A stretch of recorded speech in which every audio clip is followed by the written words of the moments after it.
Let's take a look at some of the ways using OBS to record a variety of screen elements live can help you save time. There's a lot of things that OBS can do, and this is actually one of the more useful ones. Also pretty simple.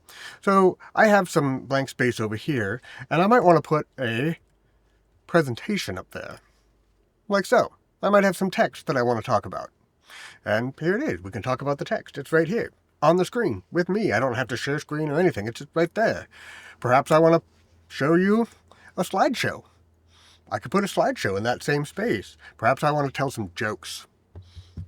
Jokes are always fun in the meeting, you know. Some good party tricks, right? And here's my slideshow. I have some images that I can show you. I could be talking about a training program that we did not too terribly long ago with some folks from far, far away. I could be talking about the thumbnail for one of the other videos about OBS. Or we can be talking about this plant, whatever it is. So that's what you can do with this. Pretty simple. Let's have a look at how. So here is my OBS screen. And for the input, I have the FX30 running directly in. And I have a few other things going on here, but we are going to actually start from scratch. First thing I'm going to do is create a new scene, and we'll call it Present. Present. And I'm going to add immediately another scene, which is my input, and that'll bring the camera in. If I want to, I can now resize this, but I'm just going to leave it this way as is. Now let's make another scene here, and we'll call this text slides. And I'm going to first make a text GDI plus.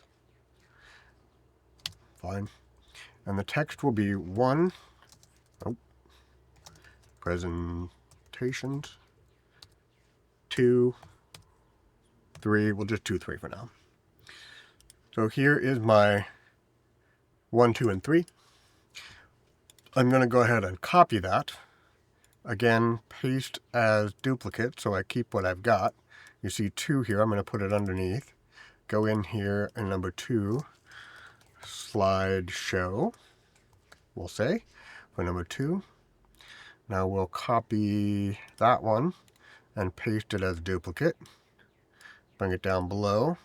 I don't really care about the name at the moment, but we'll go ahead and open it up. And party tricks. Not too hard, huh? But now we go back to our presentation, this view here, and we add another scene. So we're bringing the text slide scenes into the presentation scene. So here under add existing, we see text slides, and well, we have a couple of problems here, as you can obviously see. So as far as covering one thing up with the other, we can just do that and put it off to the side. But then this works with the background that I have. So that's kind of cool, and I might just use it this way. But let's pretend you have a background that you want this to stand out a little bit more.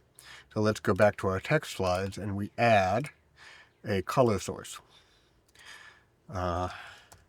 And we'll just make it a black background. We'll change the color to black. Hit OK, and then take it from on top, which is where it will default to being down at the bottom. Now I have a black background behind the text, and when I go back to the presentation, that black background will also be there. So if I sit off to the side a little bit here, you can see that this actually looks like a news presenter. This is where the information is that I'm talking about. Pretty good. But now I was able to actually turn those on and off, and that's why we made several different slides of the same thing. So you can turn them on and off manually with these little eye icons, but we're going to use hotkeys instead. To get to hotkeys, we go to the settings and hotkeys.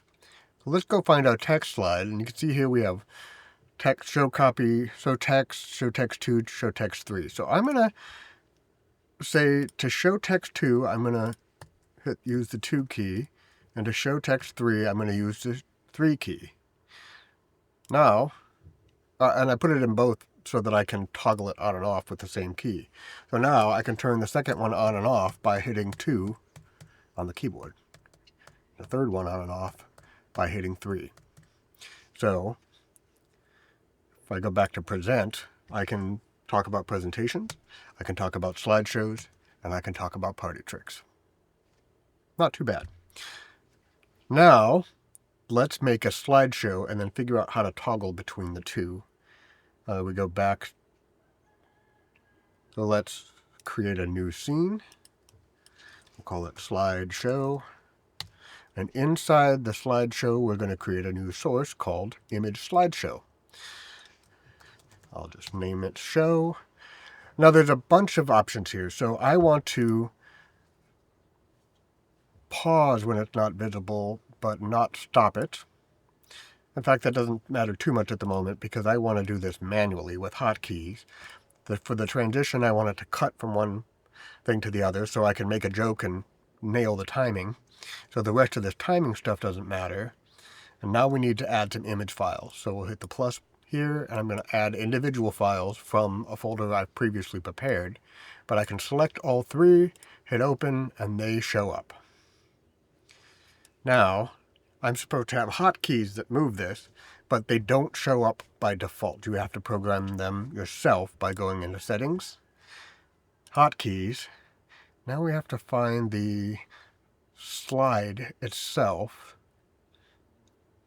Show, there it is, and you see next slide and previous slide. So I'm just going to use the arrow keys. Next slide is the right key, previous slide is the left key. Apply. Now, if I hit the arrow keys, I'll cycle through these. Now we need to get the slideshow into the presentation. So back to the presentation screen, I'm going to add yet another scene, an embedded scene, and we're going to grab the slideshow. Of course, it's now too big, but it's easy enough to grab that and make it the size you want and just put it right about where you want it. So we can actually make it about the same size as the, there we go. So now it's in about the same place.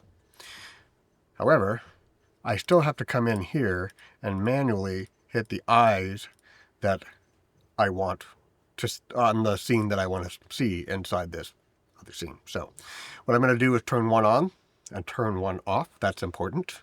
The default state right now is one is on and one is off. I'm going to go back to settings, hotkeys, and go to my present. And where it says show text slides, I'm going to say 1 and 1 for both of those, and the same for slideshow. Now it's going to show me an error here. Say, hey, wait, that's the same hotkey, but because one is off and one is on, now that hotkey will toggle between the two. And the way I take them both off is I go back to my raw input. Let me go back to my presentation here, and we'll do the slides first.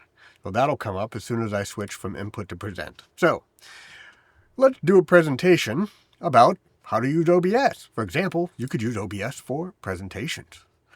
You could show a slideshow. And you can do party tricks right there without having to show screen. For example, if you really want to show somebody a slideshow, you can. And you can even change the slides. Oh, wait. Hey, the background is showing through. Again, with my background, that's not too much of a problem. But what if we want this to look more consistent and not change size, even though the photo is changing size? Well, I think you know how to do this already. You go into the slideshow itself, add a color source. We can even add the existing black color source and put it underneath the slideshow. And now when we go back to the presentation, we have a consistent size background. So if we switch between the two, we could actually make those line up exactly so there'd be no movement at all. It'd be very seamless. So you'll see this Start Virtual Camera button here. If you have all of your elements set up inside OBS and you start that virtual camera, you then select the OBS virtual camera as your webcam inside Zoom or whatever web meeting software you're using. And all of the on-screen elements that you have will come through as your webcam. It's pretty simple and pretty powerful. Later we'll look at it some more and see what else can be done with it and how to use it in a variety of other ways. such as bringing it into your switcher to use those elements in your switchers with different other things going into your switcher. It gets pretty complex pretty fast, but it's a very powerful tool, and I'm glad we are having this opportunity to take a look at it, because we're going to look at it quite a bit more. Thanks for coming along. See you next time.